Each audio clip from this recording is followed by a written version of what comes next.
Minneapolis City. Post goals! What about that? What about The People's Pitch Podcast, brought to you by Summit Brewing Company.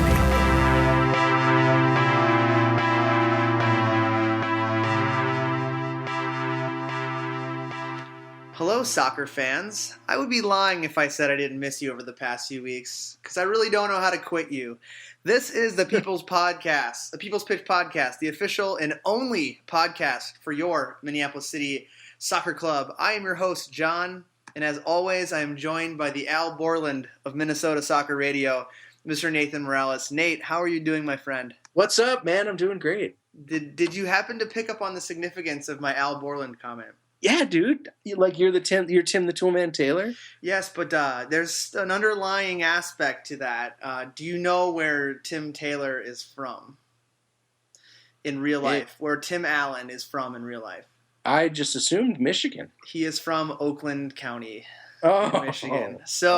Very topical for today's show, considering that we do know who we're going to be playing in our October 22nd match. So a little bit of a precursor, spoiler alert, we'll get to that. But we have a great show for you today.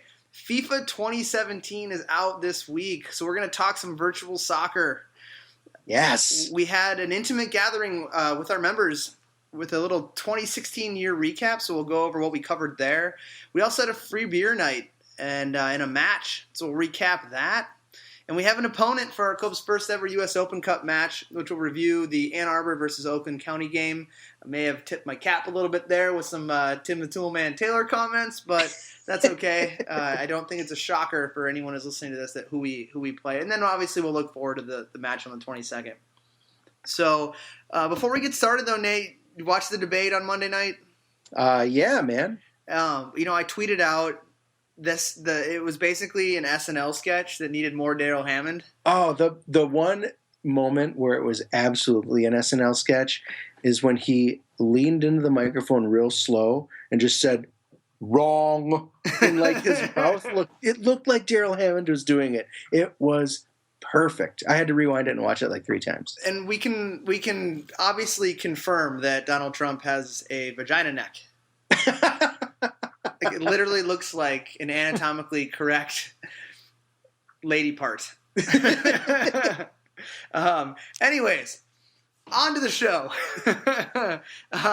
So, Nate, in 1993, I was just a bright-eyed little soccer fan, just being gifted his first video game system. A little thing called FIFA International Soccer came out for Super Nintendo. So there I was, at the local game store in Dayton, Ohio, my fists full of allowance money from multiple grass cuttings and bloody hands doing weed treatments in my yard for my parents. So I could get the first ever copy of the iconic soccer series that has morphed into just FIFA Soccer. So fast forward 23 years, and I'm still that same kid on the eve of the release. So yes. Nate, are you as excited for this as I am, and did you play the demo? My God. Yeah, I played the demo. I've been playing FIFA since the PS4 came out because I think it was like one of the first few games you could get. And it seemed like the only legitimate game that looked any fun when PS4 came out, besides, I think, Assassin's Creed. So I bought them both.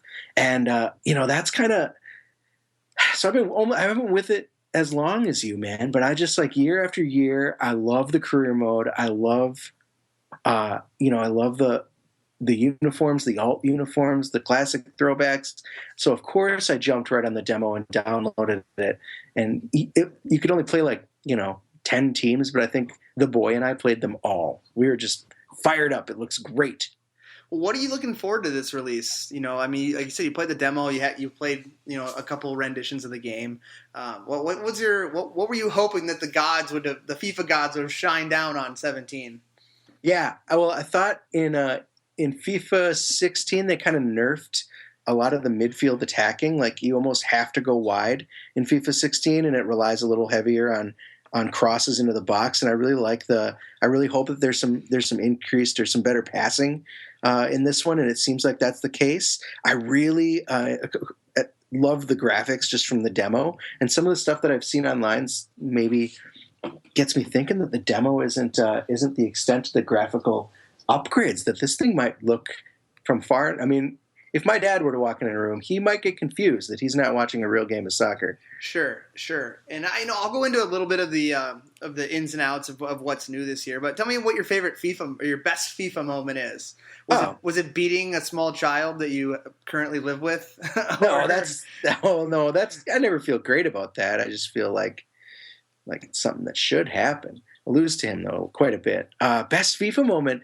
I play a lot of career mode, and so like scouting is key. And I love starting with like the Plymouth Argyles of the league and like bringing them up to the Premier League. So I think like winning the Premier League with Plymouth Argyle in FIFA 15 was my favorite. And it's one of those things where like only you can get excited about that. So I don't expect anyone to think that's a cool story at all. But like only I think that's pretty cool. But cool story, bro. My best FIFA moment before we get into a few other quick things here before we get on to real soccer is that in 2012 the version of the game allowed you to listen to the soundtrack while you played.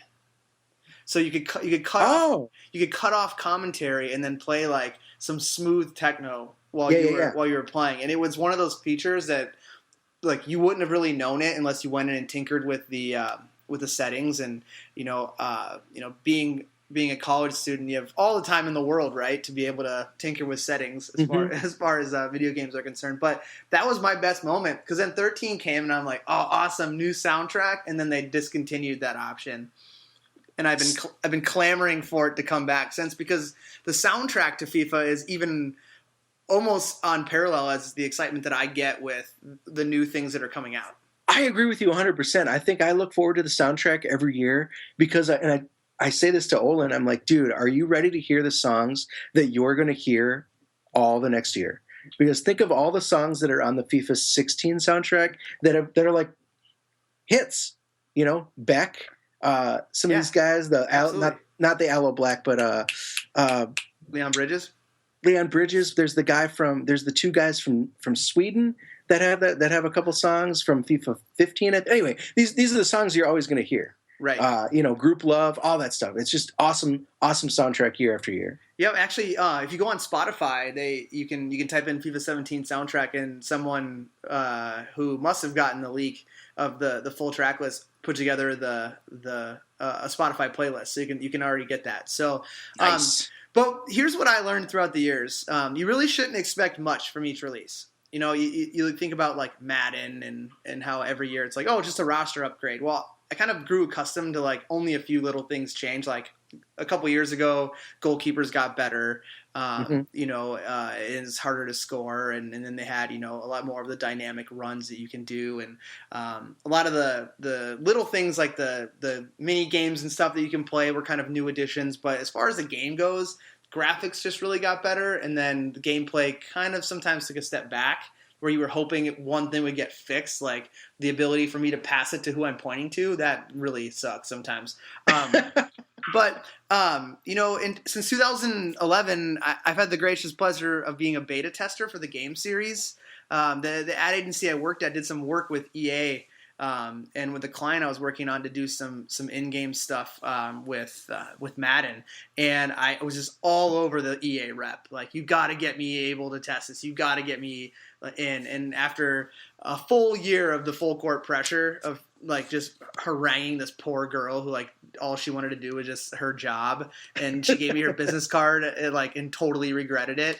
I was invited to be a tester, and it's a lot of work. You have to put in 12 hours of gameplay before the game even comes out, and it's through 3 separate sessions of 4 hours you have to put in, and if you don't put them in, you don't get the perks. And the perks are you get the game for free every year. You get incorporated into like a push to your console, whichever console you're on, some tournaments and things that are only for the people who have a certain ranking or are a tester, and you win prizes and stuff like FIFA Live, Xbox Live for a year. I basically win a tournament every year that is like the lowest level tournament and get that for free every year. So it's like there's some great things that come to it. But this year I thought actually made some strides. A couple, high level things that I wanted to point out was the story mode, where you take this guy named Alex Hunter, and it's not just a sports game anymore. There's a story mode to it, and I thought that was really cool, where they incorporate not only you're able to take that player that you maybe have done in previous years, being in career mode.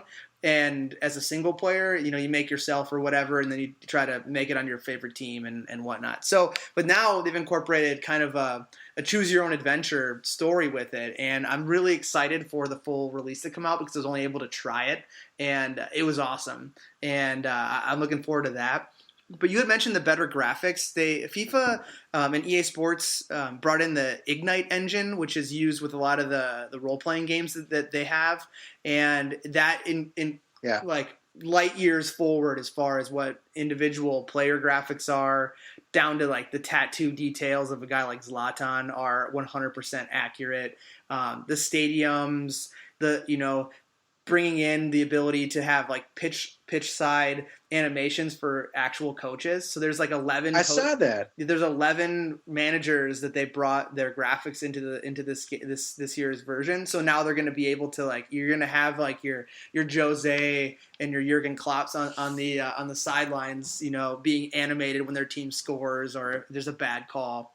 Dude, I couldn't believe when I was playing the demo and you can see the sweat dripping down their face. Yeah, yep. And you can see the breath. Detail. You can see the breath during cold weather games as well. So, I mean, that's the kind of stuff that this Ignite engine allows for. But as far as gameplay goes, they amped up the game speed, which is something I was really looking forward to from last year's version, because they slowed it down. And I think they slowed it down for people who are good at like the one-on-one individual moves, because you need time to be able to process like your hands doing a couple different button movements and combinations to be able to do your step overs and your 360s and things like that, and your rainbow kicks and stuff like that. But they moved up the speed of play, which I'm grateful for, because there's nothing more just nerve-wracking where you want to just ruin your television by throwing your controller at it when there's a 50-50 ball and you're like Gareth Bale and you can't outrun Mertesacker to get it. It's the worst. It's like in real life, I would have been able to run there, get the ball, go back to where I started, and still beat him on a one-on-one. So the game speed is faster now, which is great. Good. Also, smarter friends on the pitch. They made the runs from an attacking perspective for what the other players do 100 times better. So, the through ball to nowhere that goes out of bounds, it still happens, obviously, if you put a little too much mustard on your passes. But the likelihood of a guy being in the general vicinity of a through ball or a pass in space is a little bit higher. And I also thought that they, smarter friends on the pitch also kind of incorporated into, the ability for you to move a guy out of his position. And then one of the other, like if you move a winger out from the outside to the middle, someone, maybe the striker who he took his space, moves out wide. So there's there's balance. Which is something that you find in the real game, which you never had in this. Especially when you got like a red card, like say you got your center back got a red card, you had to immediately press pause. Yeah, and then you've just got a huge hole. Yeah, or you have to immediately press pause and go into your menu and switch your formation to take a forward away and throw a guy back there. So it'll automatically adjust maybe formations for that without having to do that, which is great. It means you're more time on the sticks than worrying in the menu. I thought better ball handling, especially first touch. Now you have the ability for players to play with their back to the goal, and you can hold on to it and then play off, like link off of people with your back to goal, which before, if you had your back to goal, the defender just ran by you and took the ball off your foot. Yeah, I mean, or you have to turn around in order to do anything with it and pass. Yeah. Pass behind you. Yep. So they changed that. And I thought kind of the last one was the new set pieces in crossing. They actually show you a spot on the field where the ball should be going versus you just wildly crossing. Dude, that's the most frustrating part of crossing is like there's this like random touch you have to hopefully find in order to accurately cross. I really like that target. Yep. And it allows you to take better, advantage of like the triple cross, the triple tap cross, the double tap cross, or just a standard holding the cross button down. And it also increases your accuracy on deep set pieces, corners, things along those lines. So those are kind of the highlights that I saw, which I think make it marketably better than previous versions. But there's one thing we won't see, Nate. That's the darlings of Euro 2016, Iceland. Apparently there was some contractual problems where Iceland wanted more money than EA was willing to shell out. So they will not be in the international portion of the game this year. And I think that's kind of a miss because they could have had the Viking chant, the Viking clap as one of the chants. And now you can't. I mean, you can't rip that off if you don't have the team in there, right? Right. I mean, well, Bolivia is still playable. Like, that's the most frustrating thing about FIFA is you'll get, like, it's a huge miss to not have Iceland. I mean, like you said, the total darlings of the cup this last summer, and it's like, so many people around the world would love to play as them, but like Bolivia is always out there because like they just want to get a couple bucks out of EA in order to throw their players in the game. Right, and like Adidas is like, okay, you know what, we'll pay a bunch of money so that Germany's on there, but we'll throw Bolivia in with it just to sweeten the deal. Exactly. It feels strange the way that this stuff gets worked out, but one day that's my biggest hope year after year is one day they get it right and it's like true to life rosters with actual a full world full of teams. Right, and I think the last thing I have here on FIFA before we get into real soccer is that every year I tend to like find myself making my own team from scratch. Uploading, and it's usually like a Stegman's team where it's like I upload the guys I'm playing with. And I have all their photos from the player passes, so I like load them in. I give everyone the arbitrary ratings I believe, but I've also done that with City. So when people say, they joke on Twitter or on Facebook, like was Coach Bizworm in the FIFA lab before the match? I absolutely am trying things with these guys, using it as an actual tool to see if I can try to replicate some of the personnel moves that we're doing and. I can't say it doesn't work. Right. I don't know. I feel like it's a little different when you're like an expert FIFA player than to like hope that you can draw it up and the guys will execute. But I get it. I mean, I can tell you that I've definitely gotten a few yellow cards with AJ in FIFA. Oh well, it's impossible not to. Right, exactly. So anyway, it is true to life. It is true to life. So everyone, go out there.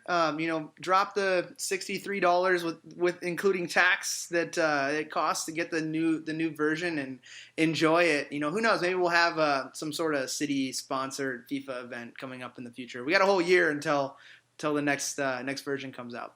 That would be pretty cool.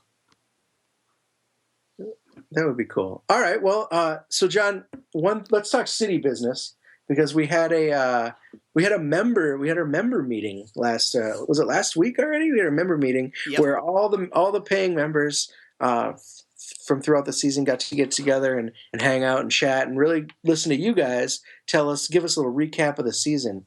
And Dan Hodeman stood up there and he had his little presentation. It was actually pretty solid, but he. Just to kind of go over for people that weren't there, what he covered, he covered the history of the team. He talked a lot about how City came to be and kind of from the talks that you guys had together all the way up through how it got developed and how, kind of the research that you had to do and how kind of scary it was at some times, but how awesome it was and how exciting it was at other times. And really he leaned into this importance of being interesting, of being an interesting team, both through social media, but also through through who we put on the field and kind of the product, all the way through the kits that we develop and the with the fullback, but also the logo. I mean, everything, the way you guys built it from top down. We are definitely an interesting team, and that's cool to hear that it was kind of that was all very intentional. Well, right. I mean, if you look at professional sports teams and even amateur, I mean, you look at like minor league baseball, they're probably the most interesting of the non-pro, full pro teams, right? Yeah. They, you go to a Saints game here in St. Paul and it's like you have a pig delivering the baseballs, like just like, stuff like that. We didn't want to go to like that far tongue in cheek, right? But we wanted to make it so that we weren't boring. And I think it all sums up by the fact that on Twitter today I see one of the citizens, putting out a chant that he wants to have for the game against the opponent that we'll be talking about, and it was We know who we are. We know who we are. Champions of Twitter. We know who we are. Which I think, it fully embodies what we were going for. Like, we used a free format like Twitter to gain interest and really put all our chips in that basket. And for year one, I think that basket overfloweth with people who, whether they bought a membership or not, or came to a game or not, followed us and want to be part of the conversation. So I think we definitely did that. And I think the other thing you touched on was there were some scary moments where it was like, what are we doing for transportation? And, are we going to even have players that are good enough to field a team? Yeah. One other thing that I want to bring up that Dan did that was truly revolutionary, and he set this up earlier in the talk by kind of talking about how when you guys were looking to start a team, really it was your money that was going into it, so you really wanted to make sure that this was financially viable, that you weren't going to lose your ass completely. So you're looking for examples of how other teams are run, and you ended up getting a couple slid to you under the table, and maybe had a couple chats with some people that were in the know. But really, there wasn't a lot of transparency there as far as the financials of a team and what owners can expect at this level. Right. And so Dan took the step, and he kind of shared that a little bit with us at the meeting, but then he released them fully online in the 55-1 interview or article that he had written, which something no other team has done, and it's actually super cool for you guys to do that, because in my opinion, I think that only helps to encourage other people that are of like mind to be able to kind of take that step. And maybe if you're on the fence, that it's something that's viable, or maybe you find that you don't have the money and you kind of save yourself from a fate like Fargo. Right. And you're going to get to it. Like, there is an article that Dan, kind of a white paper that Dan did write and we released on the internet, so everyone can kind of read what we're talking about. But there really wasn't a blueprint. And, we talked about the Bavarians being our model. I mean, they started in 1929 and they're still around. So they've been doing something right. And they're kind of that team that we strive to be like from a organizational perspective when it comes down to owning a facility and being attached to the beer hall and having, this like legacy, which you have to start somewhere. And we never had any blueprint as to anyone who had been doing it now. And we talked, at length about how we talked to those guys. We talked to the ownership at Fargo, a few other teams. We talked to the folks out in San Francisco and Detroit. And just, we learned that Detroit's first game, they had 15 people come to the game. Whoa. And look where they're at now. Like it light years ahead, so we can draw some of that. But the guy who writes the American Pyramid blog, which is a great soccer blog that I encourage all of you to read. He, like you said, we kind of got a little bit of a formula slid under the table where he actually had the recap and the budget allocation that Peter Wilt, who is known for running, starting and helping Chicago Fire get off the ground, the Milwaukee Wave, most recently Indy 11, and he's currently in a project right now of trying to bring NASL soccer to downtown Chicago. So, sweet.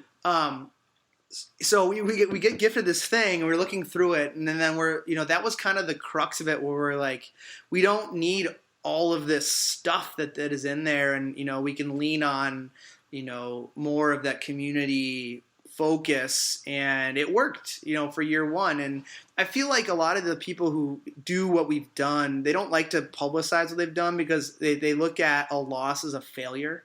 And I don't think that, we took a financial loss? Yeah, a financial loss. And, we took a financial loss this year, but by no means was this summer a failure, right? Like, there were some times where we lost out on revenue because of bad weather, or, just logistical things within other stuff going on in the city and whatnot, and having to compete against that. But by and large, I thought the summer was a success. And, you were involved in it from more than just the podcast, but, doing the announcing with me or so when I wasn't involved. Did you have a great time this summer being involved in it?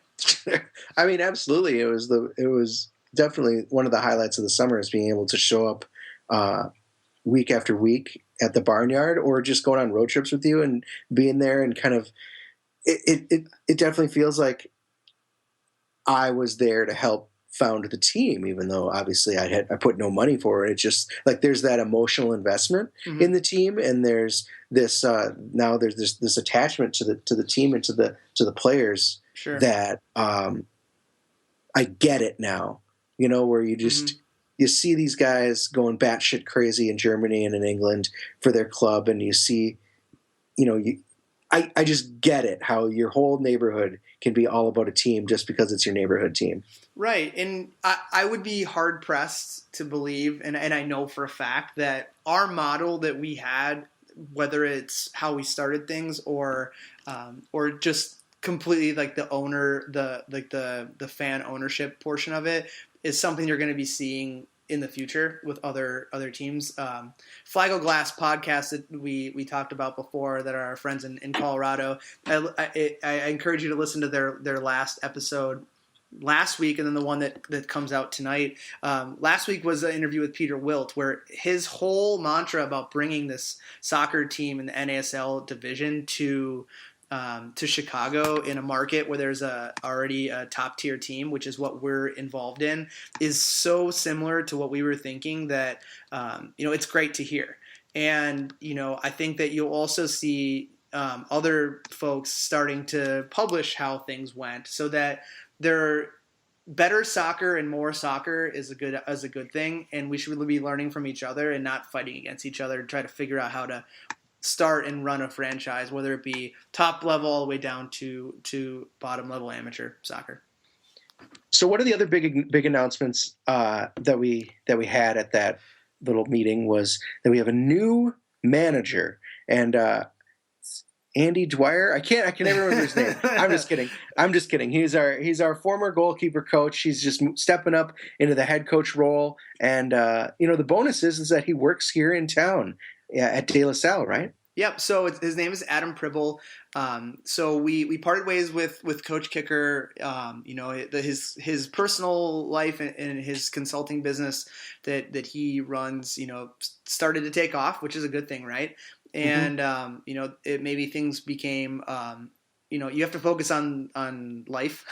So he's going to be focusing on that, and hats off to everything that Coach Kicker did to get us to where we're at with year one. But yeah, we've promoted Adam Pribble, who will be our manager next season. And like you said, currently works in town at De La Salle. He's the director of athletics at De La Salle, and also is involved in both the boys and girls soccer programs, as well as being involved in Minnetonka United, being a suburban soccer club, where he was his official capacity. I don't know the exact title, but he worked in like coaching direction, where he would work with the coaching staff to develop plans, develop training programs for certain tactical elements of the game, and then would also do some auditing and as well as some kind of goalkeeping coaching. So definitely great guy.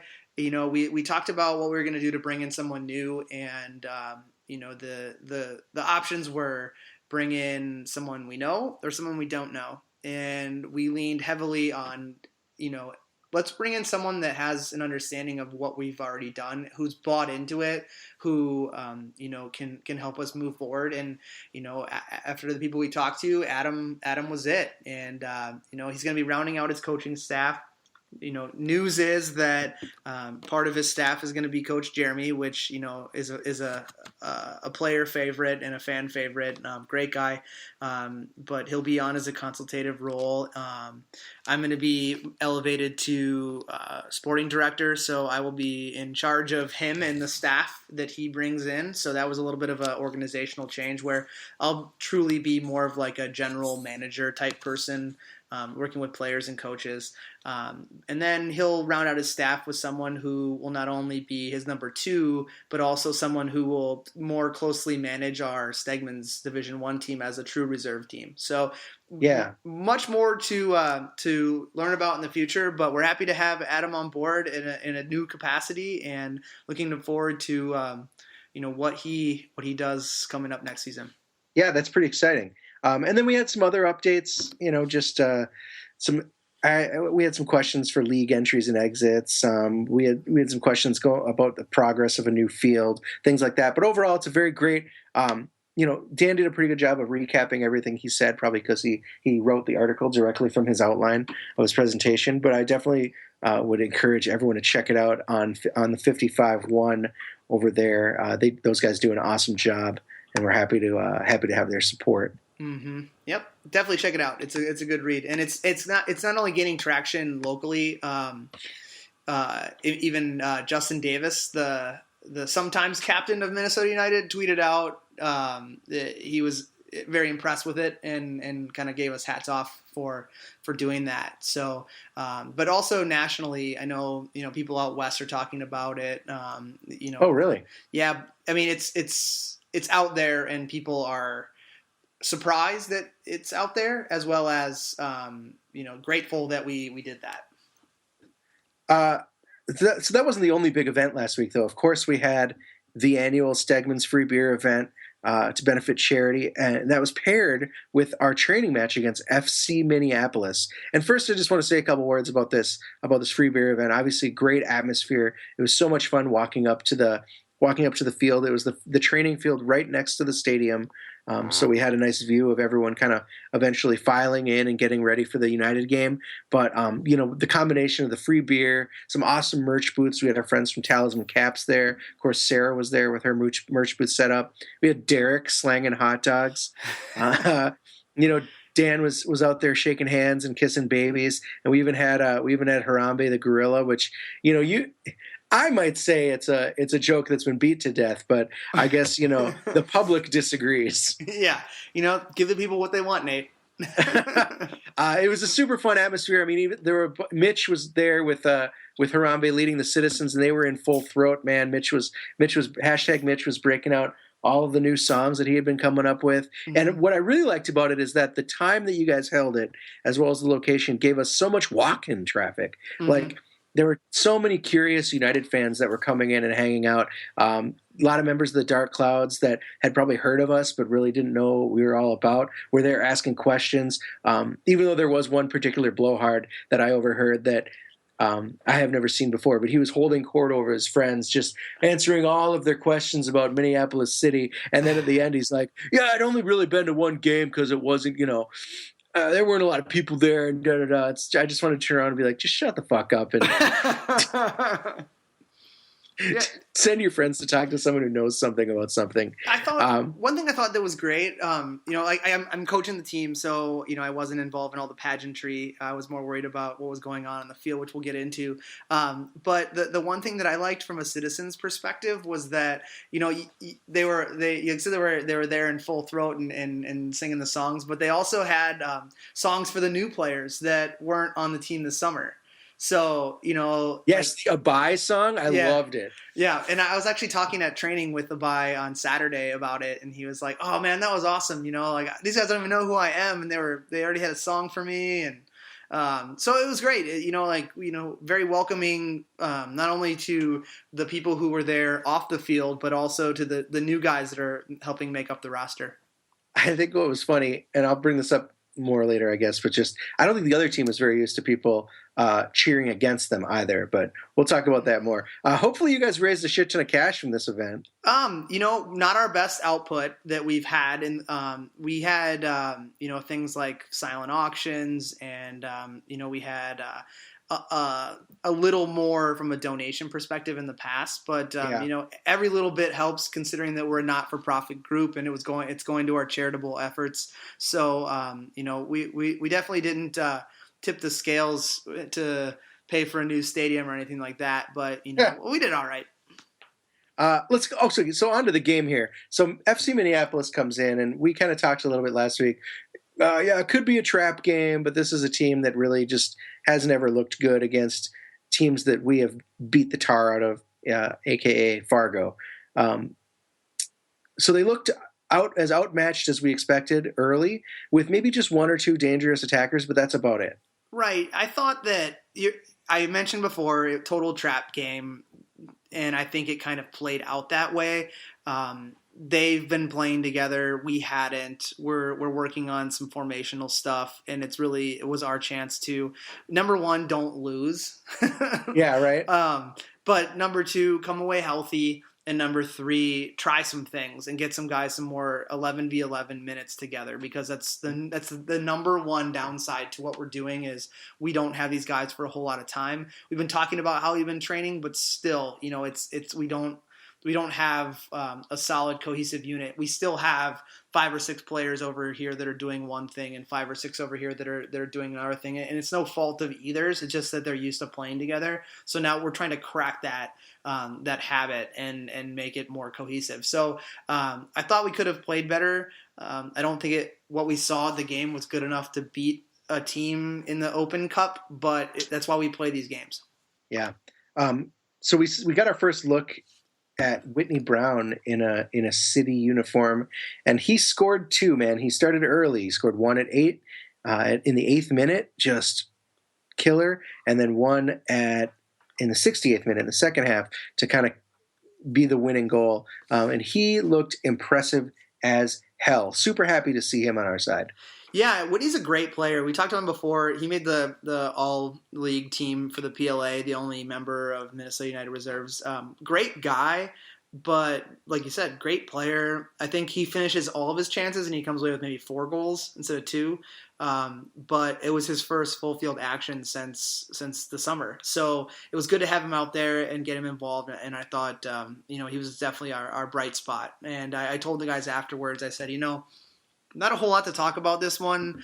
I thought we didn't play as good as we could have, but everyone needs to thank Whitney for showing up today, because he was the one who carried the team on his back for the match. So he scores 2 goals, number 1 and number 3, and AJ, our old friend AJ Albers, all ball AJ scored 1 goal. The beast from the East. Second goal, he was just dangerous on the set piece. It was a good looking corner. Is that just how you drew it up? I'm not going to say yes or no, but first thing with AJ was we gave him the armband. Captain Matt Elder wasn't available for the match, so being kind of our most senior statesman in a City jersey, we gave AJ the armband, and he led the charge for us. But as far as the set pieces are concerned, when it comes to corner kicks, we do have 3 variations of one designed play that we run, and I don't know how. I know how it's drawn up, but no matter which portion of the plan that AJ slots into, it's not really defined. Like AJ's always going to do this, or Joey or E-Man or any of those guys are going to be doing that coming from the back line. But AJ always seems to find the pocket that's open every single time, whether it's one of the 3 variations we run. So, yes, it was drawn up, but it's never drawn up like you will kick the ball to AJ right now and he will head the ball in the goal. Yeah. No, I just remember you walking off, or not, walking back towards the bench after, walking a little farther up the sideline in anticipation of the corner, and then after the goal, you're just ecstatic coming back to the bench saying, "Holy shit, it worked!" It did. It worked. All that FIFA lab time. That's right. So FC Minneapolis started to play a little angry in the second half, and I noticed that our guys started to back off because really, why get hurt from some bullshit, right? Yeah, and I thought that kind of added to how close the game was, where our guys were like, okay, we're clearly better than them, but we're going to take a step back because we really don't want to get injured, because like I said, the result was, number 1, win the game, and number 2, come away scot-free. And by and large, and that happened. I know that Martin Brown, Whitney's older brother, coming off a knee surgery, he's going to have to take a little bit of a step back and heal up a little bit from his recovery, just to make sure he's fresh for the 22nd. But nothing like a rash challenge or anything, but just a result of playing on a surgically repaired knee, needing some time. But I mean, they were flying in, got dirty. Our guys, just kind of chose to throttle down into 3rd gear instead of 5th gear, and they were able to come back on us. As a result. Also, we were missing quite a few players, so it wasn't a case of if we would have had this guy or that guy, we would have won by 2 more goals, maybe. But I thought that Yes, you were 100% correct. The guys did start to kind of back off from just wild challenges of guys coming in not being able to control their bodies. Yep. Super scary moment when Wexler's making a run down the right side. And first of all, I think that's great that you guys started slotting him in on the wing. It seems like it fits his playing style. Something we talked about, you and I, both at the member meeting, but I think a bunch of us kind of talked about it with Wex too at that member meeting too, that he seems like he approached you asking for that kind of a role. Well, we talked a little bit, he and I, about, I said, a little birdie told me that you want to play on the wing. Is that true? And he's like, well, I'll play wherever. I want to be on the team. But, he did play there in college. And, for City this summer, he was more of our centrally focused, one of our centrally focused players. But on the wing, it gives him the opportunity to be a little bit more free. Yeah. Where his defensive responsibilities are a little less, and he's taking a little less of the physical burden of having to try to win challenges out in there, where that's better suited for a guy like AJ, just kind of destroy up offensive attacks. But yeah, we moved on the wing, and then, like you were saying, he goes on a 50-50 challenge and just gets exploded by not only the goalie but the defender. Hey, he gets sandwiched, man, and he was down for a few seconds. Yeah, so of course, I go run out there to make sure that my guy's okay.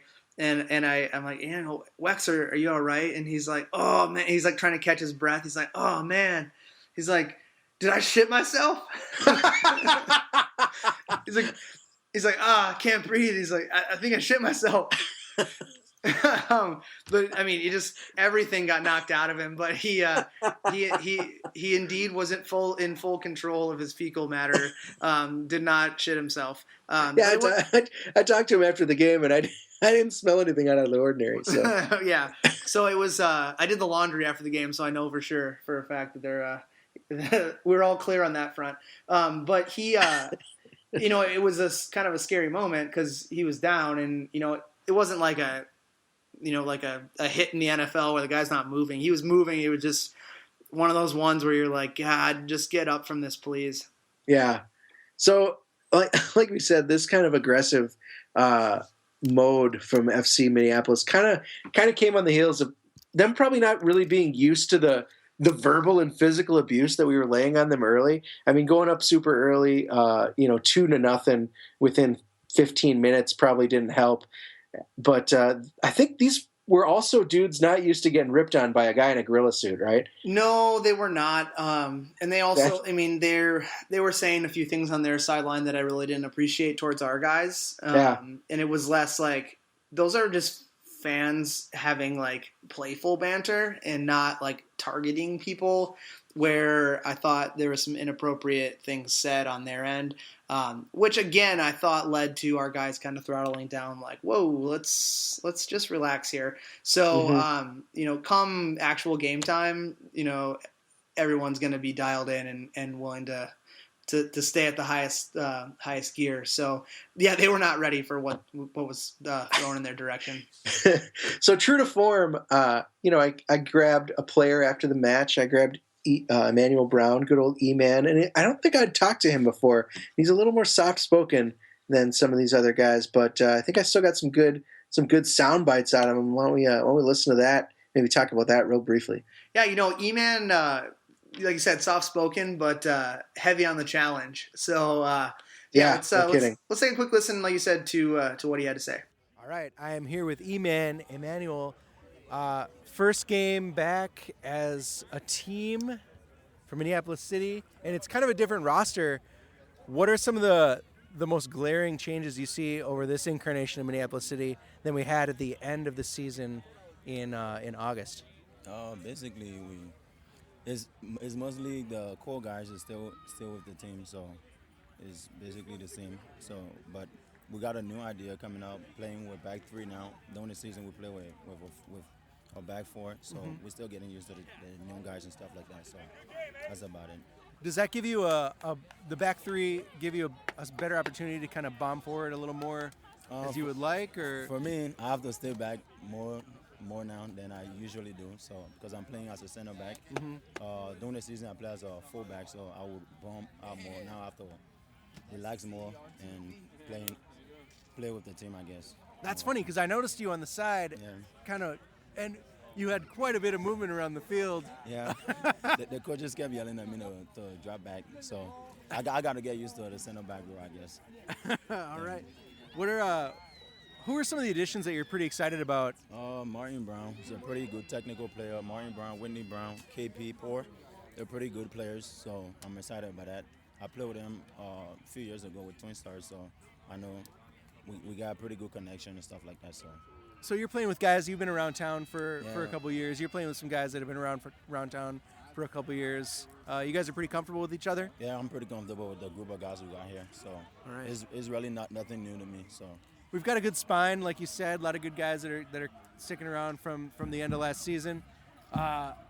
We've got a month to go until the match against whether it's Ann Arbor or Oakland City at this point. What are you guys going to work on over this next month? we're just going to keep on working on our shape and our chemistry as a team and see where that leads us to. 3-2 victory today. What would you say FC Minneapolis surprised you guys with today? The pace, they got fast guys up top, but we're still getting used to the formation. I think we could have done better. We played down to their level, so we could do better next time. Played down to their level. I like that. All right, man. Well, good luck. You got some training to do this month, but I'm excited to see you guys play and announce here for you on the 22nd. All right, have a nice day. Thanks, man. So one of the things that we were curious about, and we touched on it briefly there, is how the new players were slotting in, how they were getting along. Sounds like they're still getting used to each other, but everything could be coming together quite well. Yeah, he's right that they are new players. However, like he himself has played with them in the past, and that same Twin Stars team had AJ on it. It had Engel, it had Elder, it had Martin and Whitney and KP. So we're bringing these new guys in. However, like he said, and like you reiterated, there's the continuity already, which is something that I think that we can build off of, and that chemistry, like he mentioned, is something that we really need to work on still for everyone, including the guys that have played together in the past. Mm-hmm. Let's talk formation. He touched on it. He's the one that brought this up to me. I can't believe I didn't notice it. But is this 3-man backfield really a thing we're going to try? Well, it was something that we wanted to try. So we went into the Shattuck match with it, and I thought the second half of the Shattuck game, we really started to get it, and we were really starting to click. And I was hoping we'd build off of that. The back three is something really hard to get used to. But if you can get it, it's something that from a personnel perspective, we can get more of our attacking and more kind of our technical players on the field versus having to, slot in 2 center backs or 2 wide backs and have that 4. You lose the attacking capability from a defender, but what you're substituting in is someone like Abai or Whitney or Wexler on a wing that is able to solely be responsible for attacking, which is what they're good at. So we toyed with it. It was something that I was hammering home in training, and we were building all of our sessions around it. We may use it. It's something that we can definitely use, but in the upcoming sessions, we are going to work on something with more of a traditional 4, just so that we've done it before, but rather than getting to the game and then having to switch to something we've never done. So it is something we wanted to try, and we tried it, and it worked, and it didn't work. So we'll see once 22nd rolls around. So what did we learn? What did we do well, and what do we need to work on this month? We learned that Whitney Brown's good at soccer. So yeah. No, I think what we learned is we still aren't getting direct when we get the ball. There's a lot of opportunities for the center backs to play the ball into the feet of the midfielders, and then the midfielders to play the ball into the feet of a forward. And I thought we needed to get better at that. It's something that it's difficult from a trust perspective to put a ball into a guy where there's traffic, and unless you know his tendencies to be able to get in and out of that. And we have the players that can do that. However, we didn't want to try it. And I mentioned before too, we have a few players over here that are playing one style and a few over here that are playing another. And it's really just getting everyone down to one style. So we have to work on that coming into a team, a game against a team that we'll get into what they are in a second. But if we fall down with going against the system, it's going to be a rough day on the 22nd. Yeah. All right. Well, let's talk about the 22nd. We've got Oakland County coming to town, and they're going to be not fresh, but they will be riding high off of their first round defeat of Ann Arbor. So let's talk about that game, John. Did you watch this game? Yes, I did watch the game. For some reason, they posted it online, which I would have never done, so that I can't be scouted. But the Purple Rain, we got what we wanted. We talked about getting those jerks rolling into town so we can just crap all over the fact that they've taken Prince's moniker. But Ann Arbor got rolled by Oakland County 3-1, and I thought we learned a couple things from watching the game. They're good. They picked up some of the best players from other PLA East teams in Carpathia and Toledo. So you saw their core that they had mixed with these other guys. And, shocker, it's what we did, right, with Minnesota United and some of the guys from the Twin Stars and a few guys from the men's league. Yep. So it's like we did the same thing. So, you can't not expect them to try to get the strongest team possible. But they're very dangerous on the wing. One of their captain, I think his last name is Sloan. Really good soccer player, good pedigree, smart guy. He's flanked on the other wing with a speedier, more attacking winger, where he's more of the kind of non-traditional winger, where he's not going to be with his pace, but he's going to kind of slot more centrally and work with the guys in the middle to kind of create those triangles to then look to get the ball back and slot it through to the guys up top. And up top, they have solid strikers. They picked up the PLA East leading goal scorer last year from Carpathia and from Toledo. So guys that know how to put the ball in the back of the net, which look dangerous at times. But I thought that they looked very disjointed, much like we did at first, not at first, but much like we did when we played against Minneapolis FC, was that, some guys doing one thing, other guys doing another thing. They were able to kind of put it all together to score a couple goals. But they also looked unfit and got really tired throughout the game. I think the giving up the goal they did was definitely looked like a lack of continuity and fitness.